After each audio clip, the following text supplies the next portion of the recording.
Let me just take you back real quick. It's 2000. I'm in Amsterdam, the Netherlands. Billy Graham has convened 10,000 evangelists from 200 countries. I'm honored to be in that multitude of gospel messengers.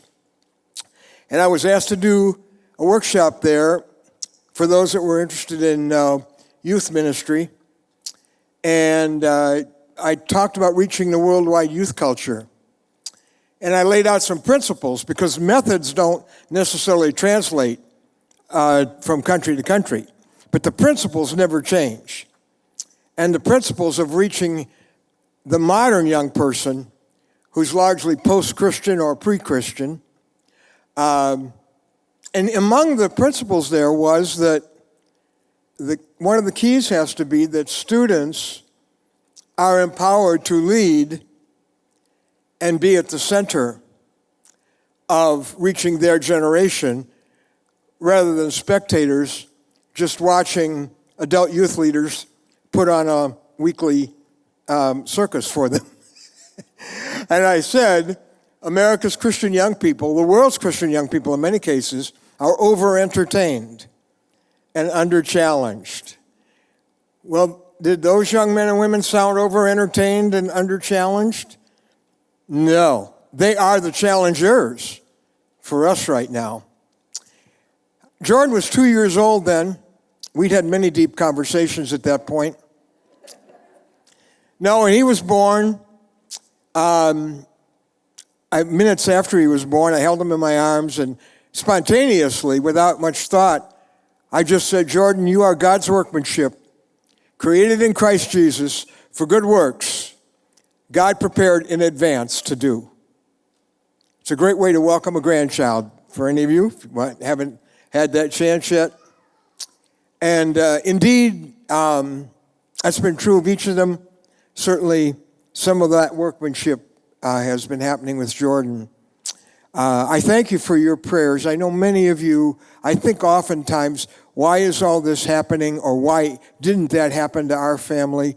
And I know we are living the answers to your prayers. This is one of them. And Jordan, because we are all about getting the gospel to the people who need it the most, and bringing the lost to the cross, just briefly, tell us what breaks your heart about Gen Z and what should encourage us about that, because some people in this room, Gen Z's got a name and a face. It's somebody related to them.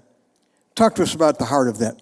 Yeah, so everybody in this room, you've probably at some point in the last little bit of time heard about Generation Z. You might be like, what is Generation Z? But the media and church and across the board, that conversation's been increasing. And I generally view it as anyone born between 1997 and 2012. So it's the generation that comes after the millennial generation is Generation Z. So this might be your grandchildren, maybe your children in some cases.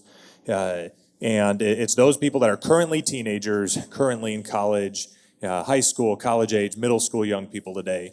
And in the United States, the statistic is quite sobering. Barna says that only 4% of Generation Z has a biblical worldview nationwide, meaning that only 1 out of every 25 teens that you meet on the street truly knows what it means to follow Christ and to believe in Christ in the way that those of us in this room, most of us would. And it's really, really sobering that it's so low, that not many people in the next generation truly know Christ. And my heart is like, we need to do something to be able to get the gospel to generation. Gen Z leads all the statistics and all the bad ways.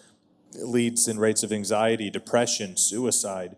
It's truly a time of brokenness, hopelessness, and we've experienced many things. We experienced the introduction of smartphones and social media at the same time, and that has messed up a generation in many ways. And throw a pandemic on top of that, and there's a lot of brokenness, a lot of problems. But I'm hopeful that when Gen Z reaches their friends, those that do know Christ, it can be amazing. And that's the heartbeat of my heart, the heartbeat of the HowToLife movement ministry that I lead. And I know the heart of our family to see young people reached with the gospel. That's been at the heart of our family, at the heart of my grandfather for decades and decades. And I know my heart is to want to see that continue for many, many decades to come. After 2 years of virtual meetings online of different kinds, I'm pretty sure Gen Z stands for Generation Zoom. I'm not sure that maybe why they named them that. Jordan, that's the bad news. There's good news. I will say this.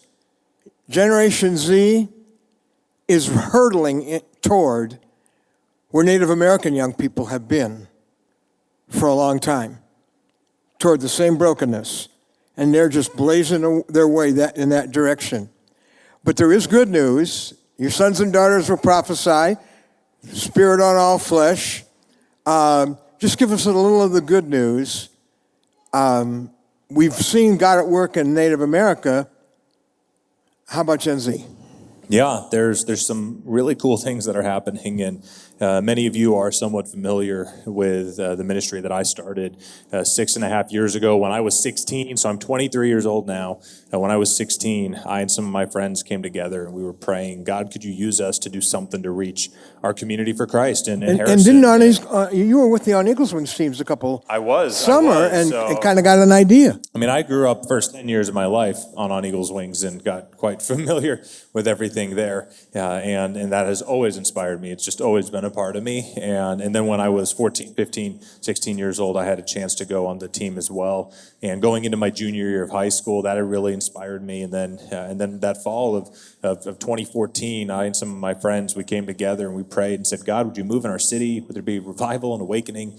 We planned an event. It started with 4 of us around my dining room table praying, and then turned into a team of 35 people, then a team of 60 people, and then we had over 750 people that came out to HowToLife in Harrison in March of 2015, and we led worship and music and shared a lot of stories, hope stories about what Jesus has done in our life, and then when we finished, shared the gospel that night. I got to be kind of that evangelist at that first event, and we had about 75 people that responded and gave their lives to Christ through that student-led event. You know, I love the way you presented the gospel. Something about there's a relationship you're created to have, you don't have, you can have, and you must choose. Exactly. That really, and yeah, I thought I got to write that down. Yeah. Exactly. And now over the course of just 6.5, 7 years, there have been 107 HowToLife events from coast to coast, 22 states around the U.S. and in 6 countries around the world, including the U.S., UK, Germany, and France, very lost nations in Europe, and Canada and Mexico now as well, all with young people leading the way, saying, we want to do something to reach our friends, to reach our city, and tons of stuff happening through events. There's digital ministry happening, revivals happening on TikTok, the newest app we've talked a little bit about, but it's the most popular app in the world right now, and just past YouTube for hours. And thankfully, there are some Christian young people preaching the gospel on this app, and there are many young people coming to Christ. I'm meeting them, people saying, I came to Christ on TikTok last year during the pandemic. And so there's some very unique ways and means that are going to be needed to help reach this next generation. And I believe it's happening, and I am just honored to be a part of it. And I know that's really, really our heart, is to invest in the next generation and see what can happen with today's young people. Remember when I said some of the ways when Jesus wants to send you, I said, think world. Remember, don't just get stuck in your church bubble. Remember this world of a generation, arguably the lostest in a long time. And pray for them and pray for this move of God. One of the ways you know God is doing something is that he's putting it in people's hearts who've never talked to each other in many different places. And that's why this is in so many countries so fast and all over the country. Jordan isn't the one that's planting this burden for their generation in their hearts. He can water that, but it's like they're like, I just don't know. I don't know how to do it. I have the heart. I don't have the how. He's got the how. They've got the heart. He's got the heart. Some of you do too. I think I'm done. I'm out of H words. Yeah. Okay. So thank you, Jordan, very much. I thought you'd be encouraged, and for me to see his faithfulness to all generations. Be encouraged, because I know you're counting on that too. Well, let's thank him for being here. Jordan, thank you.